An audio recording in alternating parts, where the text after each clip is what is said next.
ನನ್ನ ಹೆಸರು ಶ್ರೀದೇವಿ ಅಂತ. ನನ್ನ ಮಗನಿಗೆ ಡಿಸೆಂಬರ್ 30ರಿಂದ ಕ್ಲಾ ಫಿಂಗರ್ಸ್ ಬೆರಳುಗಳು ಈ ರೀತಿಯಾಗಿ ಸ್ಟ್ರಕ್ ಆಗಿಬಿಟ್ಟಿದ್ವು.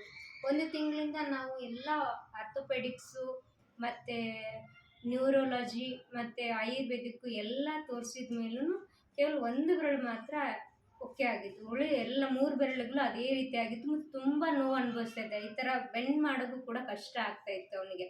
ಅದಾದಮೇಲೆ ನಮಗೆ ಪರಿಚಯದವ್ರ ಮೂಲಕ ಲಕ್ಷ್ಮೀ ಮಾತಾಜಿ ಅವ್ರ ನಮಗೆ ಸಂಪರ್ಕಕ್ಕೆ ಬಂದರು. ಬಂದ ನಂತರ ಈ ಥರ ಬರೋಕ್ಕೆ ನಮಗೆ ಇವತ್ತು ಹೇಳಿದರು. ಬರುವಾಗ ನನ್ನ ಮಗನಿಗೆ ಇದು ಬೆರಳು ಮಾತ್ರ ಓಕೆ ಇತ್ತು. 3 ಬೆರಳುಗಳು ಸ್ಟ್ರಕ್ ಆಗಿ ಈ ಥರ ಇತ್ತು. ಮಣಿಸುವಾಗ ಮತ್ತು ಓಪನ್ ಮಾಡುವಾಗ ತುಂಬಾ ನೋವಾಗ್ತಾಯಿತ್ತು.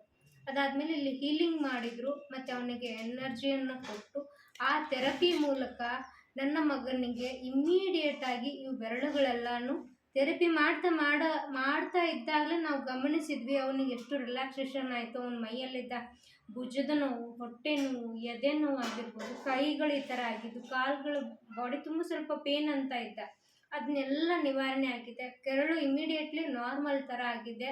ಅದರಿಂದ ನಾವು ಎಷ್ಟು ಧನ್ಯವಾದ ಹೇಳಬೇಕು ಮಾತಾಜಿಯವ್ರಿಗೆ ಮತ್ತು ಗುರುಜಿಯವ್ರಿಗೆ ಅಂತ ನನಗೆ ಹೇಳಿಕ್ಕೆ ಅಷ್ಟು ಖುಷಿ ಆಗ್ತಾಯಿದೆ. 1 ತಿಂಗಳಿಂದ ನಾವು ಪ್ರತಿದಿನ ನಾವು ನೋವು ಅನುಭವಿಸಿದ್ದೀವಿ. ಪ್ರತಿ ರಾತ್ರಿ ಅವನಿಗೋಸ್ಕರ ನಾವು ಎಷ್ಟು ಪ್ರೇ ಮಾಡ್ಕೊಂಡಿದ್ದೀವಿ ಅಂತ ನಮಗೆ ಗೊತ್ತು. ಒಂದು ದಿನದಲ್ಲಿ ಕೇವಲ 1 ತಾಸಿನಲ್ಲಿ ಅವನಿಗಿಷ್ಟು ಹುಷಾರು ಮಾಡಿದ್ದನ್ನು ನಾನು ಎಲ್ಲೂ ನೋಡಿಲ್ಲ, ಮುಂದೇನೂ ಕೇಳ್ತೀನಿ ಇಲ್ವೋ ಗೊತ್ತಿಲ್ಲ. ಈ ಒಂದು ಥೆರಪಿ ಮೂಲಕ ತುಂಬ ಜನರಿಗೆ ಒಳಿತಾಗಲಿ ಮುಂದೆ ಅಂತ ನಾನು ಬೇಡ್ಕೋತೀನಿ. ದೇವ್ರ ಹತ್ರ ಕೂಡ ಅವರಿಗೆ ಇನ್ನೂ ಅಷ್ಟು ಜನರಿಗೆ ಒಳ್ಳೇದು ಮಾಡುವಷ್ಟು ಶಕ್ತಿಯನ್ನು, ಅವರಿಗೆ ದಾರಿ ತೋರಿಸುವಂಥ ಅವ್ರ ಮಾರ್ಗದರ್ಶನ ನೀಡಬೇಕು ಅಂತ ನಾನು ದೇವ್ರಿಗೆ ಕೇಳ್ಕೊತೀನಿ. ಧನ್ಯವಾದಗಳು.